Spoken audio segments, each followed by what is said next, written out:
Assalamualaikum warahmatullahi wabarakatuh.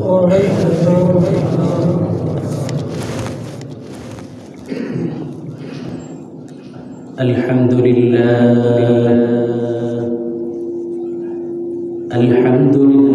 nahmaduhu wa nasta'inuhu wa nastaghfiruh wa nu'minu bihi wa natawakkalu alayhi wa na'udzu billahi min shururi anfusina wa min sayyiati a'malina. Man yahdihillahu fala mudilla lahu wa man yudlilhu fala hadiya lahu.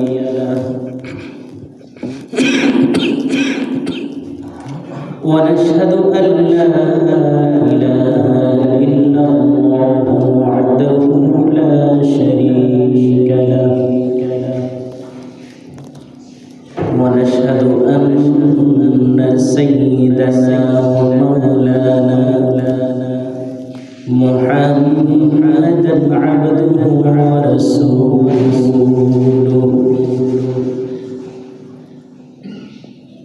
أرسله بالحق بشيرا ونذيرا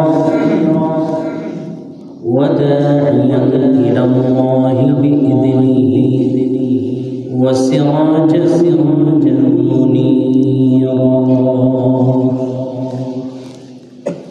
أما بعد فأعوذ بالله من الشيطان الرجيم. بسم الله الرحمن الرحيم. يوم لا ينفع مال ولا بنون إلا من أتى الله بقلب سليم.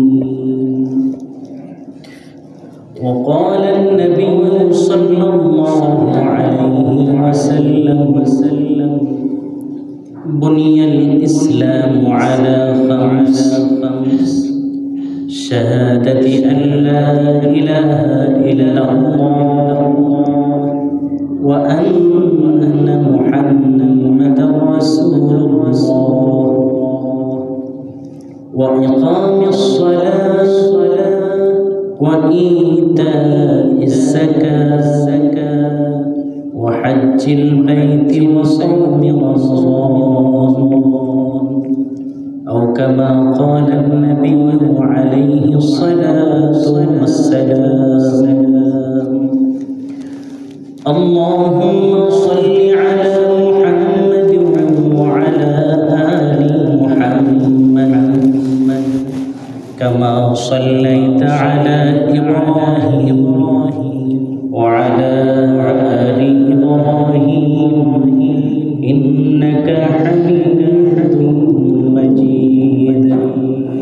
اللهم بارك على محمد وعلى آل محمد كما باركت على إبراهيم وعلى آل إبراهيم إنك حميد مجيد.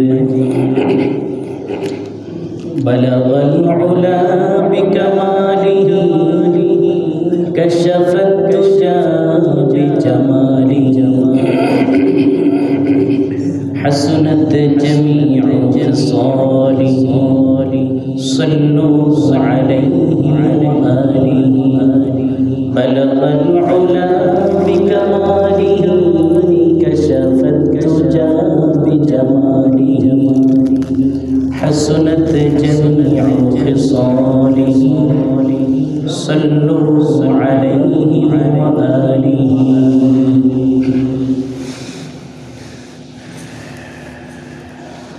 আলহামদুলিল্লাহ, মহান আল্লাহ পাকের দরবারে লাখো কোটি শুকর যে আল্লাহ রাব্বুল ইজ্জত আপনাকে আমাকে অত্যন্ত দয়া করে মায়া করে ভালোবেসে জুমার দিনে মসজিদে আসার বসার এবং জুমার পূর্বে কিছু কথা বলার এবং শোনার তৌফিক দান করেছেন।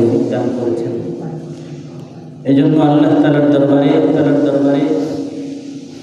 মহব্বত আর ভক্তি আর ভালোবাসা নিয়ে প্রাণ খুলে দিল খুলে একবার আল্লাহ তাআলার কালিমাতুশ শুকর আদায় করি আলহামদুলিল্লাহ।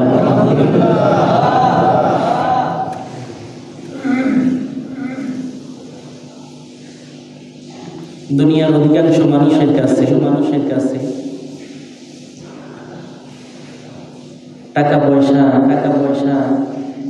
ধন দৌলত মান সম্পদ এগুলা মানুষের কাছে অনেক বেশি মূল্য।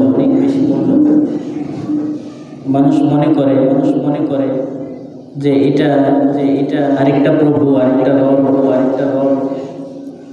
টাকা পয়সাকে মানুষ দ্বিতীয় গড বলে থাকে।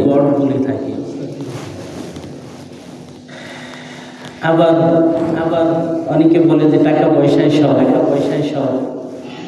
টাকা আছে যার মজা আছে তার, টাকা নাই যার কিছুই নেই তার।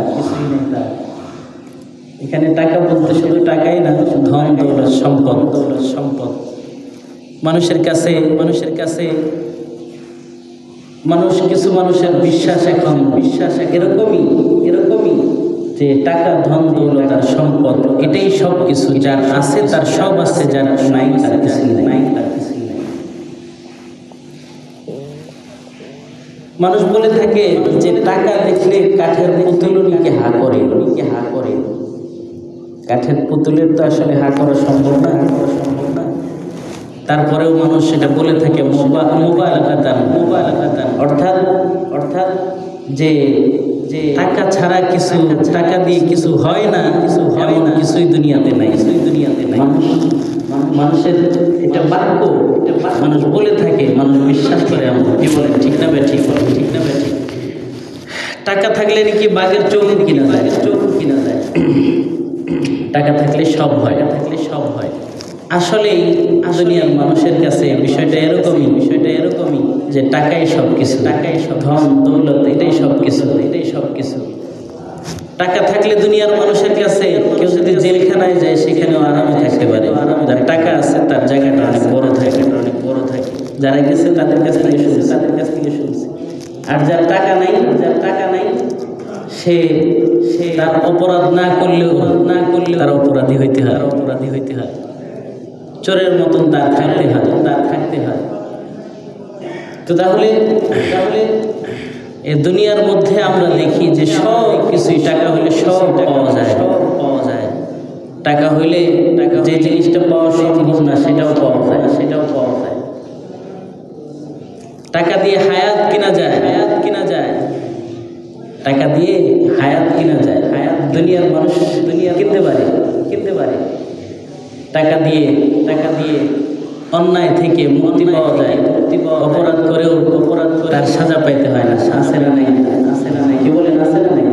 দুনিয়াতে ব্যবস্থা আছে। কিন্তু আল্লাহ রাব্বুল আলামিন বলতেছেন ভিন্ন কথা। আল্লাহ রাব্বুল আলামিন বলতেছেন দুনিয়াতে তোমরা এই ধন দৌলত আর সম্পদকে অনেক কিছু মনে করো। হতে পারে সেটা তোমাদের সাময়িক লাভের জন্য ফায়দার উপকরণ। একটা সময় এমন আসবে ইয়াউমা লা ইয়ানফা'ু মালুন ওয়ালা বানুন। আল্লাহ রাব্বুল আলামিন বলেন ওই দিনের কথা স্মরণ করো, ওই দিন একটা দিন এমন আসবে লা ইয়ানফা'ু মালুন ওয়ালা বানুন, যেদিন তোমার এই সম্পদ তোমার এই টাকা পয়সা অর্থ করি তোমার কোনো কাজেই আসবে না। ঠিক না ভাই? কোনো কাজে আসবে না। কোন দিন সেটা বলেন না? কোন দিন? মানুষ যখন তার নিজস্ব বাসস্থান আসল বাসস্থান নিজের আপন ঠিকানার দিকে চলবে। নিজের ঠিকানায় সে বসবাস আরম্ভ করবে। তার পূর্বে তার দুইটা পরীক্ষা হবে, ইমতিহান হবে। চূড়ান্ত দুই পরীক্ষায় যে উত্তীর্ণ হবে আল্লাহ রাব্বুল আলামিন তার জন্য একটা ঠিকানা দান করবেন।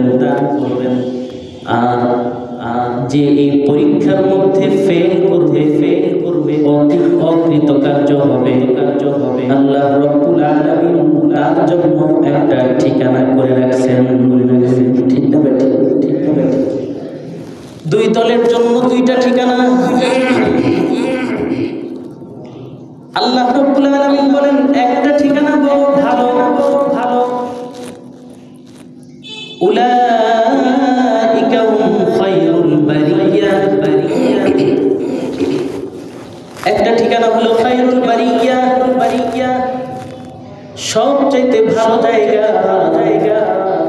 সেই জায়গায় যদি কেউ যাইতে পারে খালিদিনা ফিহা, কখনোই সেখান থেকে আর বের হওয়া লাগবে না। সুবহানাল্লাহ। কেউ যদি জান্নাতের মেহমান হয় আল্লাহ রাব্বুল আলামিন বলেন ইন্নাল্লাযীনা আমানু ওয়া আমিলুস সালিহাত কানাত লাহুম জান্নাতুল ফিরদাউসি নুসুলা খালিদিনা ফিহা লা ইয়াবগুনা আনহা হিওয়ালা। আল্লাহু আকবার।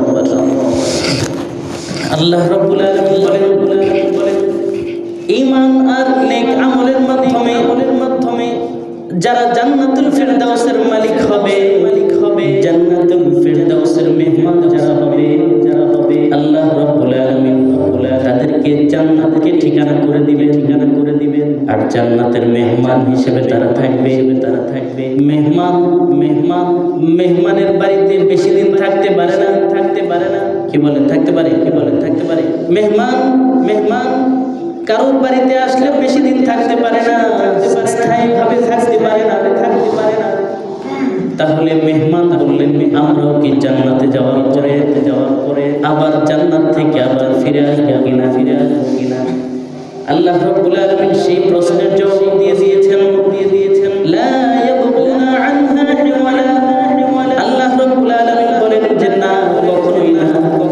জান্নাত এমন মেহমানখানা যেখান থেকে আর কোনোদিন ফিরে আসতে হবে না। সুবহানাল্লাহ। বের হতে হবে না কোনোদিন, বের হতে চাবেও না, বের হতে হবেও না। জান্নাতে যে একবার ঢুকবে তারা কোনোদিন বের হতে হবে না। সুবহানাল্লাহ। কিন্তু পরীক্ষা দুইটা, পরীক্ষায় পাশ করতে হবে। পরীক্ষাতে যদি কেউ পাশ করতে পারে তাহলে আল্লাহ রাব্বুল আলামিন জান্নাতে যাওয়ার ব্যবস্থা করে দিবেন। আর যদি পরীক্ষায় ফেল হয় তাহলে জান্নাতে যাওয়ার রাস্তা বন্ধ হয়ে যাবে। তো দুইটা পরীক্ষা, একটা হলো কবরের পরীক্ষা। লাশ রেখে আসার 40 কদম পর অল্প কিছুক্ষণ পরে একটা পরীক্ষা আরম্ভ হবে। আর আরেকটা পরীক্ষা হাসরের ময়দানে হবে। আল্লাহ রাব্বুল আলামিন ওই কথাই বলতেছেন এই দুই পরীক্ষা হাসরের ময়দানের পরীক্ষা হলো চূড়ান্ত পরীক্ষা। আর কবরের ঘরের যে পরীক্ষা এটা হলো টেস্ট পরীক্ষা। যে ব্যক্তি ফাইনাল পরীক্ষার মধ্যে অকৃতকার্য হবে সেই ব্যক্তি টাকা পয়সা দিয়ে, ধন দৌলত দিয়ে, মাল সম্পদ দিয়ে, সেগুলো দিয়ে কিছুই করতে পারবে না। ওই পরীক্ষার মধ্যে কোনো ঘুষ কোনো রকম টেবিলের নিচ দিয়ে লেনদেন করার কোনো রাস্তা নাই। ঠিক না বেঠিক? আল্লাহ রাব্বুল আলামিন ওই কথাই মানুষকে স্মরণ করিয়ে দিচ্ছেন যে দেখো আমার বান্দা দুনিয়ার জিন্দেগিতে টাকা পয়সা দিয়ে অনেক কিছু হয়। টাকা পয়সা দিয়ে যেই জিনিস দুনিয়াতে পাওয়া সম্ভব না এমন জিনিসও টাকা পয়সা দিয়ে পাওয়া যায়।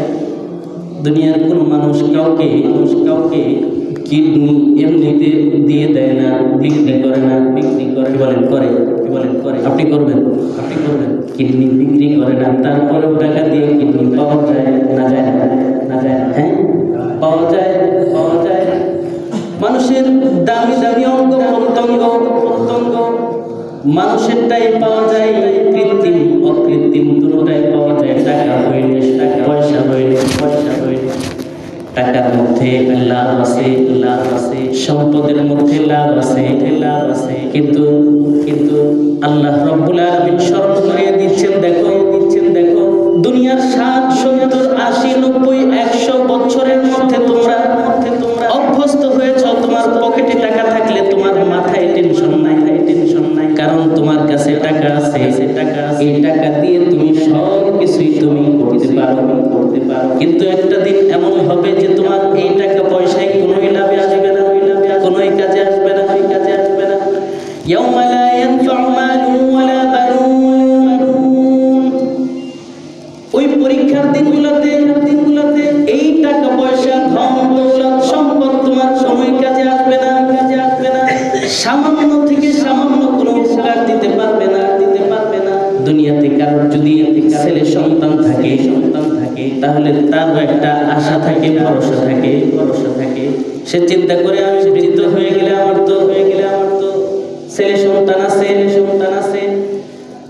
আমার ছেলে সন্তান আমাকে দেখবে, লালন পালন করবে, আদর যত্ন করবে। এটা তার চিন্তা ভাবনা থাকে। আল্লাহ রাব্বুল আলামিন সেটাও নাকচ করে দিয়েছেন। আল্লাহ রাব্বুল আলামিন বলেন মালু ওয়ালা বানুন। তোমার মাল আর তোমার সন্তান কিছুই তোমার কোনো উপকারে আসবে না। এমনকি হাসরের ময়দানে সামান্য থেকে সামান্য একটা নেকির জন্য যদি সন্তান তার বাবার কাছে যায়, দয়ালু বাবা দয়ালু মা একটা নেকি পর্যন্ত দিতে রাজি হবে না। ঠিক না? একটা নেকি, একটা সওয়াব দিতে রাজি হবে না। তাহলে সেই দিনের অবস্থা একটু চিন্তা করা দরকার। আল্লাহ রাব্বুল আলামিন বলেন সেদিনের সম্পদ আরেকটা, ইল্লা মান আতাল্লাহা বিকলবিন সালিম। সেদিন যে সম্পদটা কাজে লাগবে সেটা হলো তোমার পবিত্র দিল যদি হয়, তোমার আত্মা যদি ভালো হয়, আত্মা যদি রোগহীন হয়, তোমার আত্মা যদি সুস্থ হয়, আল্লাহ রাব্বুল আলামিন বলেন ওই দিন তোমার সুস্থ দিনটাই আমার কাছে দামি। সুবহানাল্লাহ। সুস্থ দিলটাই কাজে লাগবে।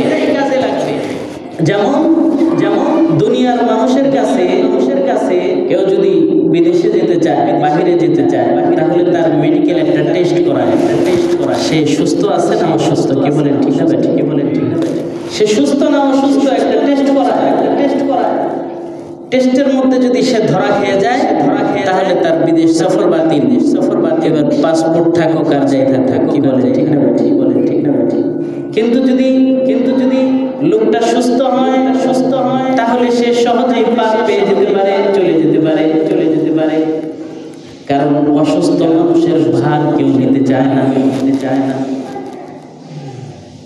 যে দেশে যেতে চাচ্ছে ওই দেশে যদি যে অসুস্থ হয়ে যায় ঝামেলা না, কি বলে এজন্য কেউ রিস্ক নিতে চায় না।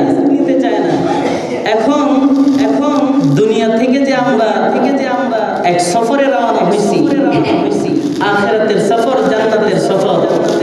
এই সফরেও কোনো অসুস্থ মানুষকে আল্লাহ তাআলা এই বিপদে করতে চান না। অসুস্থ মানুষ দৈহিক অসুস্থতার কারণে জান্নাতে যাইতে কোনো সমস্যা হবে না। যেমন নাকি বর্তমানে এক দেশ থেকে আরেক দেশে যাওয়ার জন্য কারোর যদি মানসিক রোগ থাকে তাহলে তার সমস্যা নেই, কিন্তু দেহের রোগ যদি থাকে তাহলে তাকে আটকায় দেয়, কি বলে ঠিক না? কিন্তু ওইটা হবে পুরাটাই বিপরীত। দেহে অনেক সমস্যা থাকুক, হাত পা না থাকুক, সমস্যা নাই। কিন্তু যদি তার দিলের মধ্যে কোনো সমস্যা থাকে, তাহলে আল্লাহ তাআলা ওই সফরের মধ্যে সে ধরা খেয়ে ঠিক না? এজন্য আল্লাহ রাব্বুল আলামিন বড় সতর্কতা মানুষকে করেছেন বড় সতর্কতা অবলম্বন করার তাকিদ করেছেন আল্লাহ রাব্বুল আলামিন বলেন ইয়াউমা লা ইয়ানফা'ু মালুন ওয়ালা বানুন ইল্লা মান আতাল্লাহা বিকলবিন সালিম। সেদিন কিন্তু টাকা পয়সা ধন ছেলে সন্তান আপনজন বংশ পরিচয় কোনো কিছুই কাজে আসবে না। সেদিন শুধু আমার কাছে একমাত্র কাজে আসার জিনিস হলো তোমার দিল আর অন্তর। সুবহানাল্লাহ সুবহানাল্লাহ। নবীজি সাল্লাল্লাহু আলাইহি ওয়াসাল্লাম এই কথাই বলেন ইন্নাল্লাহা লা ইয়ানজুরু ইলা সুওয়ারিকুম ওয়ালাকিন ইয়ানজুরু ইলা কুলুবিকুম ওয়া আ'মালিকুম। আল্লাহ রাব্বুল আলামিন বলেন তোমার চেহারা সুরত তোমার চামড়া তোমার গঠন তোমার বাহ্যিক সৌন্দর্য দেখা হবে না বরং তোমার যেটা দেখা হবে সেটা হলো তোমার অন্তর কেমন ছিল। এটাই হলো মূল বিষয়। তোমার অন্তরটা কেমন ছিল এটাই মূল বিষয়। এজন্যে ইসলামের মধ্যে যে মৌলিক বিষয় আজকে তো ইসলামের মৌলিক বিষয়গুলো আজকে আমাদের কাছে গৌণ। ইসলামের ফুরু'i বিষয় ইসলামের একদম ছোট বিষয় নিয়ে আমাদের মধ্যে ঝগড়াঝাটি। কি বলেন ঠিক না ভাই? নামাজ কেমনে পড়বো, হাত কেমনে পড়বো, হাত কোথায় বাঁধবো এটা নিয়ে হাত কোথায় বাঁধবো এটা নিয়ে ঝগড়া। আমি নাচতে বলবো না, জোরে বলবো এটা নিয়ে ঝগড়া। এরকম ফুরু'i বিষয় এগুলা নিয়ে ঝগড়া। আচ্ছা কোনো মাযহাব তো এমন আছে যে মাযহাবের মধ্যে হাত বাঁধেই না, এরকম আছে না নাই? কথা বলেন আছে না নাই? হাত না বাঁধলে কি নামাজ হবে না? হাত বাঁধা ফরজ। কথা বলেন হাত বাঁধা কি ফরজ? হ্যাঁ, হাত বাঁধা ফরজ না, এটা নিয়ে সমস্যা না, কিন্তু এটা নিয়ে ঝগড়া। আমি জোরে আর আস্তে নিয়ে এটা নিয়ে ঝগড়া। কিন্তু ইসলামের যে মৌলিক এগুলার কোনো খবর নাই। ইসলামের ভিত্তি আল্লাহ রাব্বুল আলামিন রেখেছেন পাঁচটা। কয়টা? বুনিয়াল ইসলামু আলা খামসিন শাহাদাতি আল্লা ইলাহা ইল্লাল্লাহ ওয়া আশহাদু আন্না মুহাম্মাদান আবদুহু ওয়া রাসূলুহু। ইসলামের মূল ভিত্তি আল্লাহ রাব্বুল আলামিন বানিয়েছেন পাঁচটা। এই পাঁচটা জিনিস কেন বানালেন? চারটাও তো হইতে পারতো না, ছয়টা হইতে পারতো, সাতটা হতে পারতো। আল্লাহ রাব্বুল আলামিন কেন পাঁচটা দিলেন? এই হাদিসের ব্যাখ্যার মধ্যে মুহাদ্দিসিনে কেরামগণ বলেছেন ইসলামের বুনিয়াদ, ইসলামের ভিত্তি, ইসলামের মৌলিক জিনিস আল্লাহ রাব্বুল আলামিন পাঁচটা করেছেন। এই জন্য কারণ হলো মানুষের অন্তর যে আছে, দিল আছে, এই দিলের ভিতরে মানুষকে দিলের ভিতরে আল্লাহ রাব্বুল আলামিন কিছু জায়গা দিয়েছেন। এর মধ্যে বড় পাঁচটা মারাত্মক রকমের রোগ হয়। এই পাঁচটা রোগের ঔষধ হিসেবে আল্লাহ রাব্বুল আলামিন ভিত্তি পাঁচটা দিয়েছেন। বড় পাঁচটা রোগ, অসুস্থতা। এই অসুস্থতার কারণে মানুষ এমন বিপদে পড়বে যে তার চিরদিনের জন্য জাহান্নামে যাওয়া বন্ধ হয়ে যাবে। এমন অসুস্থতা, এই অসুস্থতার জন্য পাঁচটা রোগের পাঁচটা ঔষধ আল্লাহ রাব্বুল আলামিন দান করছেন। বলেন সুবহানাল্লাহ। এক নাম্বার কালিমায়ে তাওহীদ, কালিমায়ে শাহাদাত। অর্থ এক আল্লাহর উপরে, এক আল্লাহর তাওহীদের উপরে, আল্লাহ তাআলার একাত্মবাদের উপরে বিশ্বাস করা। শুধু বিশ্বাস করলেই হবে না, মুখে উচ্চারণ করতে হবে। যদি এমন হয় তাহলে আল্লাহ রাব্বুল আলামিন এটাকে এক নম্বরের ঔষধ করে দিয়েছে। মানুষের ভিতরে যে রোগ হয় তার মধ্যে থেকে একটি রোগকে শিরক এবং কুফর এটা বড় মারাত্মক এক রূপ। কোনো মানুষের ভিতরে যদি সামান্য থেকে সামান্য শিরক এবং কুফরে ঢুকে যায় তাহলে এই ব্যক্তির জন্য জাহান্নামে যাওয়ার আর কোনো পথ, জান্নাতে যাওয়ার পথ থাকে না। খুব ভালো করে বুঝতে হবে। দুনিয়াতে আল্লাহ রাব্বুল আলামিন যখন কোন মানুষকে পাঠান তো তখন আল্লাহ তাআলা একদম ফ্রেশ মানুষ দুনিয়াতে প্রেরণ করে। কাগজ তৈরি হয়।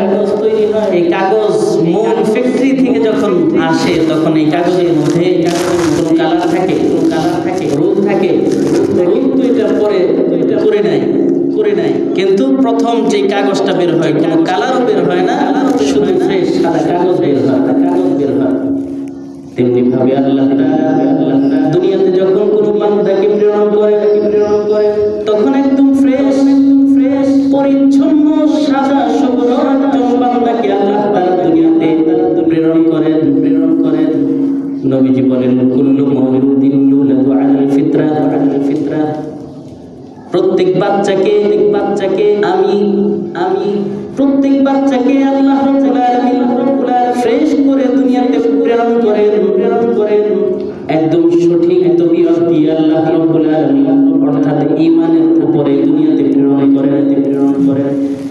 ফাআবাওয়াহু ইউহাফিদানি, তারপরে দুনিয়ার কিছু ভাইরাস তার মধ্যে আক্রমণ করে শিশু বয়সে বাচ্চা বয়সে যেমন বাচ্চাকে সুস্থ রাখার জন্য কিছু টিকা দেওয়া হয় কি হয় না যে বড় করে রোগ হবে ধনুষ্টঙ্কার থেকে বাঁচানোর জন্য, ঘাম থেকে বাঁচানোর জন্য, কি থেকে বাঁচানোর জন্য, কি বলে ঠিক না ব্যাঠিক কয়েকটা ভ্যাকসিন দিয়ে দেওয়া হয় যাতে করে সে ভবিষ্যতে এই সমস্ত কবলে না পড়ে। ঠিক তেমনি ভাবে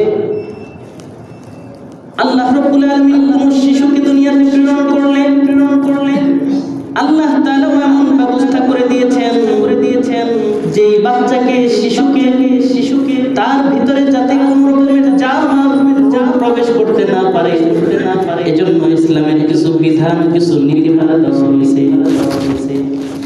কোনো বাচ্চা যখন জন্মগ্রহণ করে বাচ্চার বাবা মা যদি মুসলমান হয় তাহলে তার কানের মধ্যে প্রথম আওয়াজ ঢোকায় আল্লাহু আকবার। কি বলে ঠিক না ব্যাঠিক?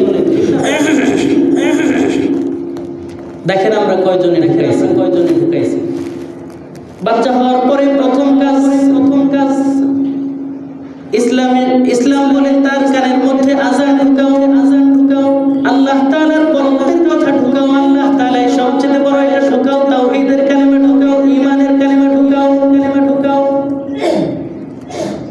আর যদি এই বাচ্চাই কোনো অমুসলিমের ঘরে জন্মগ্রহণ করে থাকে তাহলে তার কানে আল্লাহু আকবারের আওয়াজ যায় না, বড় আওয়াজ যায়, ঘরে আওয়াজ যায়।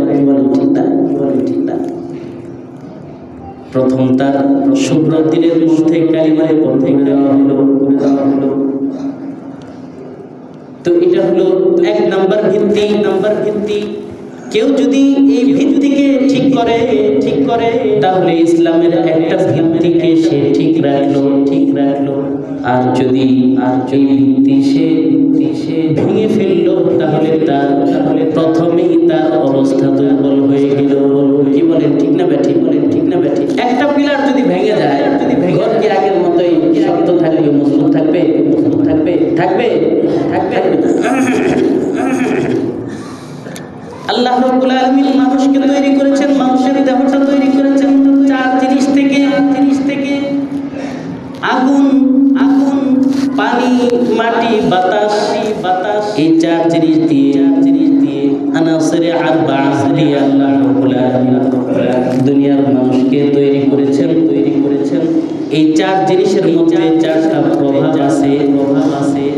এই চার প্রভাব থেকে মানুষের চারটা উৎপন্ন হয়।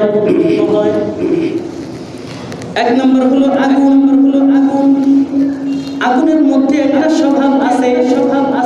আগুনের মাথা থাকে উপরের দিকে, আগুন সে উপরের দিকে যেতে চায়, ঊর্ধ্বমুখী হয়, উপরের দিকে লাফ দিতে চায়। দিকে লাফিয়ে লাফিয়ে উপরে উঠতে চায় সামান্য কোনো কিছুর যদি স্পর্শ পায় তাহলে তাকেও সে গ্রাস করে ফেলায়। তো আগুনের স্বভাব হলো গ্রাস করে নেওয়া ঊর্ধ্বমুখী হওয়া। মানুষের ভিতরে এর স্বভাব আছে। যেই গুণটা, যে দোষটার নাম হলো অহংকার, কিবির। এটা মানুষের আগুনের গুণ থেকে এসেছে। আগুনের স্বভাব মানুষের ভিতরে এসেছে। আল্লাহ রাব্বুল আলামিন ইসলামের এই ভিত্তি, ইসলামের প্রথম ভিত্তি কালিমা, তারপরে হলো নামাজ। আল্লাহ রাব্বুল আলামিন ঈমানের পরে 2 নম্বর ভিত্তি আল্লাহ রাব্বুল আলামিন বলে দিয়েছেন হলো নামাজ। এই নামাজের মাধ্যমে এই অহংকারের রোগের চিকিৎসা হয়ে যায়। সুবহানাল্লাহ। নামাজের মাধ্যমে অহংকার কিভাবে দূর হয়? একজন মানুষ যখন তার কাছে সবচেয়ে দামি জিনিস হলো তার কপাল, তার দামি জিনিস কি? কপাল। মানুষের এই কপালের মাধ্যমে মানুষ একজন আরেকজনকে চিনে। মানুষ একজন আরেকজনের সাথে দেখা সাক্ষাৎ করে। সর্বপ্রথম যে জায়গাটা তার দেখে সেটা হলো কপাল দিয়ে তো চিনি। কপাল আর এই চোখের এই জায়গাটুকু দেখি একজন মানুষ আরেকজন মানুষকে চিহ্নিত করতে পারে। কি বলেন? ঠিক না? এই দামি জিনিস কপাল। এই কপাল আল্লাহ রাব্বুল আলামিন বলেন যে তুমি আমার সামনে নত করে দাও। সুবহানাল্লাহ। এই কপালটা তুমি নত করে দাও আমার সামনে। তোমার ভিতরে বড় হওয়ার খাহেশ আছে। তোমার ভিতরে অন্যের সাথে তুলনা করার খাহেশ রয়েছে। কাজেই তুমি নামাজ আদায় করো। কিভাবে? তোমার আরেকটা অঙ্গ আছে যেটাকে নিতম্ব বলা হয়। তুমি রুকু করার সময় যারা ওই নিতম্বকে বরাবর করে তোমার এই দামি কপাল আর মাথা এটাকে ওইটার সমান করে দাও, দামিটাকে কম দামির সমান করে দাও, এটা আমার জন্য। সুবহানাল্লাহ। এবার বলো সুবহান রাব্বিয়াল আযীম। এবার তুমি স্বীকৃতি দাও যে না আমি বড় না, আল্লাহ তাআলা বড়। কে বড়? স্বীকৃতি দাও যে দুনিয়ার অন্য কোনো কিছুই বড় না, বরং আল্লাহ তাআলা বড়। তারপরেও তোমার শেষ নাই, বরং তোমার কাছ থেকে আরো বেশি স্বীকৃতি আমার দিতে হবে। তোমার সবচেয়ে কম দামি অঙ্গ ছিল পা। তোমার সবচেয়ে কম দামি অঙ্গ ছিল হলো নিতম্ব। কিন্তু তার চেয়ে তোমার দামি জিনিস হলো নাকার কপাল। তুমি ওই জায়গায় রাখো যেই জায়গার মধ্যে তুমি তোমার পাকে রেখে তুমি নামাজে দাঁড়িয়েছো। অর্থাৎ মাটির মধ্যে তোমার কপাল রাখো। তোমার শরীরের সমস্ত অঙ্গের চাইতে নিচু করে দাও তোমার এই নাকার কপালকে। এবং কেন করবে? এটাই হলো আমার হুকুম। সুবহানাল্লাহ। আমার হুকুম মেনে যদি তুমি তোমার এই দামি অঙ্গকে নিচু করে দিতে পারো, জমিনের মধ্যে দিতে পারো, নাক দিয়ে তুমি আমার জমিনের মধ্যে খত দিতে পারো, তাহলে তোমার অহংকারের দম্ভ চূর্ণ হয়ে যাবে, ভেঙে যাবে। আর তুমি আমার গোলাম হিসেবে তুমি আমার সামনে এসে দাঁড়াতে পারবে। সুবহানাল্লাহ। কিন্তু নামাজ তো আমরা পড়ি, নামাজ পড়ে কিন্তু অহংকার করে। এরকম মানুষ আছে না? আছে। কিন্তু সত্যিকার অর্থে কেউ যদি নামাজকে নামাজের মতন করে খুশু এবং হুজুর সাথে কেউ যদি নামাজ পড়ে তাহলে অবশ্যই তার ভিতরে অহংকারের লেশ মাত্রাও থাকতে পারে না। তাহলে কি হলো? আমরা নামাজ পড়ি, অহংকার তো আছে। নামাজ হয় নাই। আমার নামাজ কি? আমি ঠিক করতে পারি নাই। আমি বুঝি নাই নামাজে আমি কি পড়লাম, কার জন্য পড়লাম, কিসের জন্য পড়লাম, লাভ কি আর ক্ষতি কি বুঝতেই পারলাম। কি বলেন? ঠিক না ভাই? এই কারণে আমার নামাজ আমাকে কোনো উপকার দিতে পারে নাই, আমার নামাজ আমাকে কোনো উপকার করতে পারে নাই। এরপরে আল্লাহ রাব্বুল আলামিন মানুষকে তৈরি করেছেন আরেকটা জিনিস, পানি থেকে। পানির মধ্যে একটা দোষ এমন আছে, পানির মধ্যে লালসা আছে, বখুল অর্থাৎ কৃপণতার গুণ এটা পানির মধ্যে আছে। কেমন? যখন পানিকে আল্লাহ তাআলা ক্ষমতা দেয়, শক্তি দেয়, তখন এই দুনিয়ার সব কিছুকে তার নিজের মনে করে।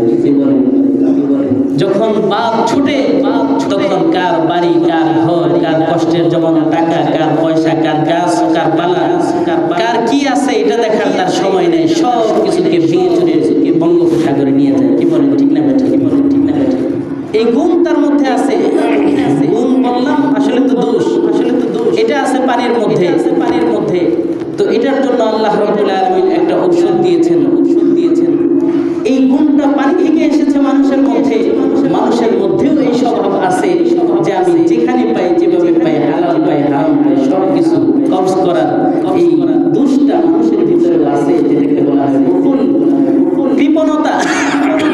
এই কারণে মানুষ হজ করতে পারে না, এই কারণেই মানুষ যাকাত দিতে পারে না, এই জন্যই মানুষ দান আর সদকা করতে পারে না। কি বলেন ঠিক?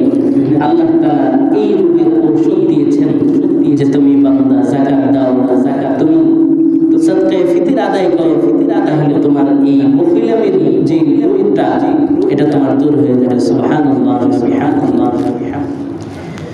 ইসলামের আরেক ভিত্তি যাকাত। এই যাকাতের মাধ্যমে মানুষের দিলের মধ্যে তৈরি হয়, এই রূপটা ভালো হয়ে যায়। আল্লাহ রাব্বুল আলামিন মানুষকে বানিয়েছেন মাটি থেকে। মাটির ভিতরে আরেকটা জিনিস আছে যাকে বলা হয় হিডস, লোভ। মাটির ভিতরে একটা গুণ, সেটা হলো মানুষের সব জায়গার স্বাদ আর মজা গ্রহণ করতে মনে চায়। এখানে কি মজা আছে আমি একটু দেখি, এখানে কি মজা আছে একটু দেখি। বলেন আছে না নাই? মানুষ এজন্য আল্লাহ রাব্বুল আলামিন এই মানুষের এই রূপকে দূর করার জন্য আল্লাহ রাব্বুল আলামিন ঔষধ রেখেছেন হলো রোজা। কেউ যদি রোজা রাখে তাহলে তার নফসটা দুর্বল হয়ে যায় আর রূপটা শক্তিশালী হয়ে যায়। যেই কারণে রমজানের মধ্যে শক্তিশালী হওয়ার কারণে বান্দা ইবাদতের মধ্যে মজা পায়।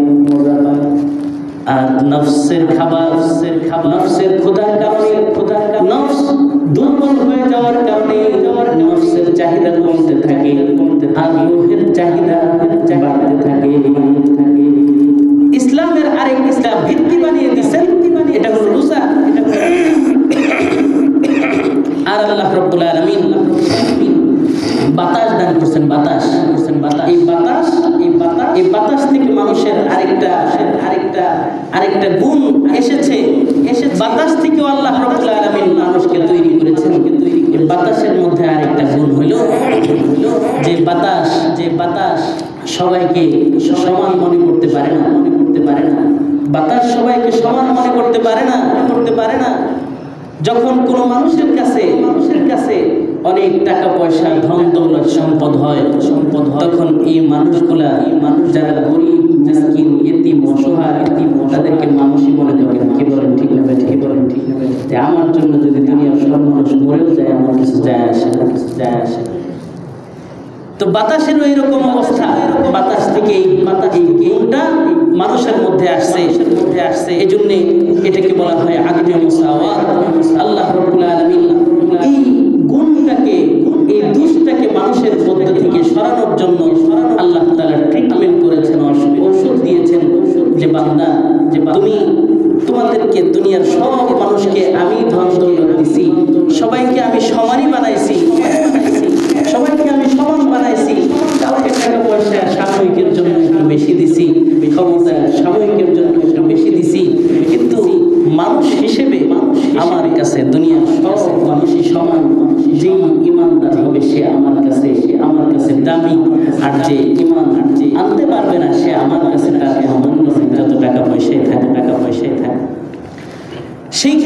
সেই হিসেবে দুনিয়ার সব মানুষ সমান, কিন্তু এটা সব মানুষে বুঝতে পারে না।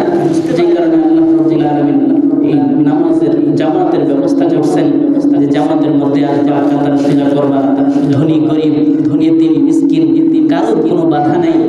এক জামাতে এক ইমামের পিছনে সবাই এসে শামিল হয়ে যাও। সুবহানাল্লাহি ওয়া বিহামদিহি।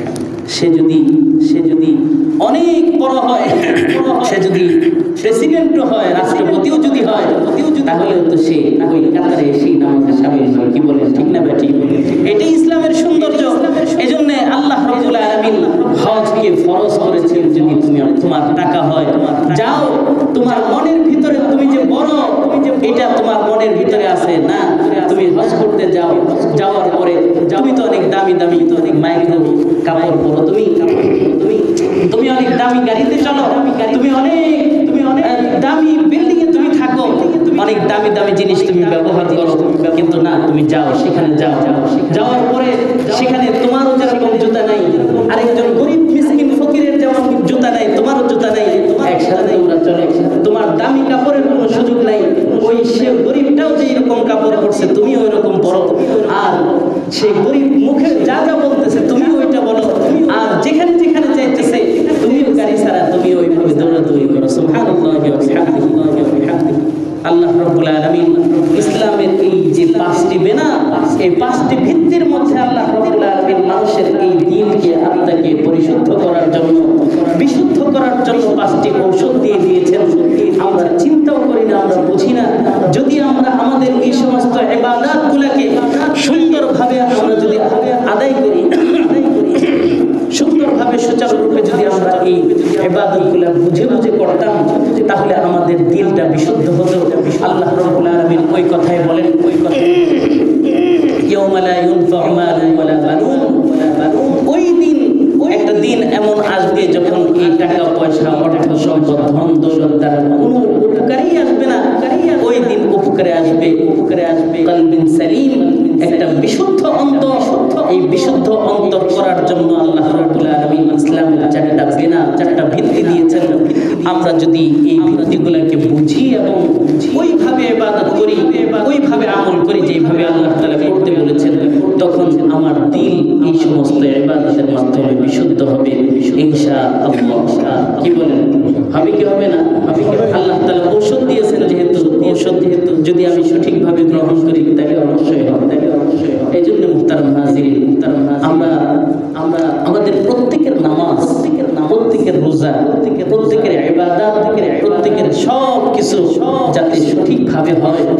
এই জন্য আমাদের তো দুনিয়াতে আসলে কোনো প্ল্যাটফর্ম এরকম নাই, সকলের জন্য যে সবাই শিখতে পারে, সবাই জানতে পারে, এরকম কোনো ব্যবস্থা নাই। এই জন্য আপনাদের মসজিদে আমরা একটা ব্যবস্থাপনা করেছি। আমার নামাজ যদি আমার ঠিক করতে হয়, তাহলে অবশ্যই আমার সর্বপ্রথম আমার কোরআন তেলাওয়াতটা ঠিক করতে হবে। কি বলেন, ঠিক না বেঠিক? কারা আমার এই কথার সাথে দ্বিমত আছেন? হাত তুলে দেখছেন, দ্বিমত আছেন? অনেক মানুষ দ্বিমত আছে। আচ্ছা, নামাজ হওয়ার জন্য কোরআন শিক্ষা করা লাগবে, নামাজ সহি হওয়ার জন্য তেলাওয়াত সহি হওয়া লাগবে। এই ব্যাপারে কি আপনারা একমত? কারা একমত বলেন দেখেন? আলহামদুলিল্লাহ, সবাই একমত। নামাজ যদি আমার ঠিক হইতে হয়, ঠিক ইসলামের 2 নম্বর ভিত্তি, এটাকে যদি আমার ঠিক করতে হয়, তাহলে আমার কি লাগবে? নামাজকে ঠিক করা লাগবে। নামাজ ঠিক করার জন্য তেলাওয়াতকে ঠিক করা লাগবে। তেলাওয়াতের মধ্যে ভুল হলে নামাজ শেষ। কি বলেন, ঠিক না বেঠিক? নামাজ ভঙ্গের 1 নম্বর কারণ। আপনাদের জন্য দীর্ঘদিন যাবত আমরা একটা ব্যবস্থাপনা করেছি, যে এখানে কোরআন শিক্ষার একটা ব্যবস্থা। মানুষের জন্য নামাজ পড়া যেরকম ফরজ, এরকম ভাবে কোরআন শিক্ষা করাও ফরজ। ঠিক না বেঠিক? আসতে বললেন যে, ঠিক না বেঠিক? আলহামদুলিল্লাহ, ব্যবস্থাপনা আপনাদের জন্য করছি। কোনো টাকা পয়সা লাগে না, একদম পয়সা লাগে না, 1 পয়সাও লাগে না, ফ্রি। আপনাদের জন্য ব্যবস্থাপনা করে রেখেছি। এখানে শনি, সোম, বুধবার এই 3 দিন সাপ্তাহিক কোরআন শিক্ষা দেওয়া হয়। শুধু কোরআনই না, বরং আপনার দৈনন্দিন জীবনে যত রকমের মাসাইলের প্রয়োজন সব এখানে শিক্ষা দেওয়া হয়। কিন্তু আফসোসের বিষয় যে এখানে এত মানুষ কোরআন শিক্ষা করার মানুষের বড় অভাব, জানি না কি কারণে আপনারা কি মনে করেন যে এখানে বসলে, আমি জানি না আপনারা কি মনে করেন, আল্লাহ তাআলা ভালো জানেন। এখানে বসলে হুজুর আবার টাকা চাবে কিনা, হুজুর টাকা নিবে কিনা, না আবার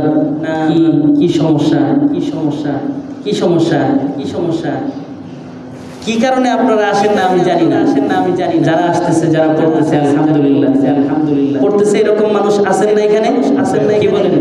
আপনাদের কি মনে হয় এখানে এটা ফায়দা হইতেছে না ক্ষতি হইতেছে? হ্যাঁ, জোরে বলেন না আপনারা, ফায়দা হইতেছে, লাভ হইতেছে না ক্ষতি হইতেছে? লাভ হইতেছে। তাইলে যারা আসে না তারা অবশ্যই লস করতেছে, কি বলেন? অনেকে মনে করতে পারে যে আমি তো আসলে কোরআন শরীফ পারি আলহামদুলিল্লাহ, আমার অনেক ভাইরাই পারে, অনেক ভাইরাই তেলাওয়াত করতে পারে। তারপরেও আপনি যখন আরেকজন শিক্ষককে আপনি শোনাবেন, তখন আপনি কতটুকু পারেন এটা বুঝে আসবেন, ঠিক না বেটা? অনেক সময় যে নতুন গান যখন বের হয়, তখন তো দুনিয়ার সবাই গায়, বাচ্চারাও গায়। এই যে বাদাম নিয়ে শুরু হয়েছে, তো দুনিয়ার সব মানুষ, সারা পৃথিবীর মানুষ মনে হয় এটা নিয়ে ব্যস্ত আছে। একটা বের হইলে সবাই গান গাওয়ার চেষ্টা করে, সবাই যখন গায় তখন মনে করে যে আমি তো গায়কের মতোই গাইতেছি, কিন্তু যখন আরেকজন মানুষ শুনে তখন না শুনতে পারে যে সে কিবার কোন গাইতেছে।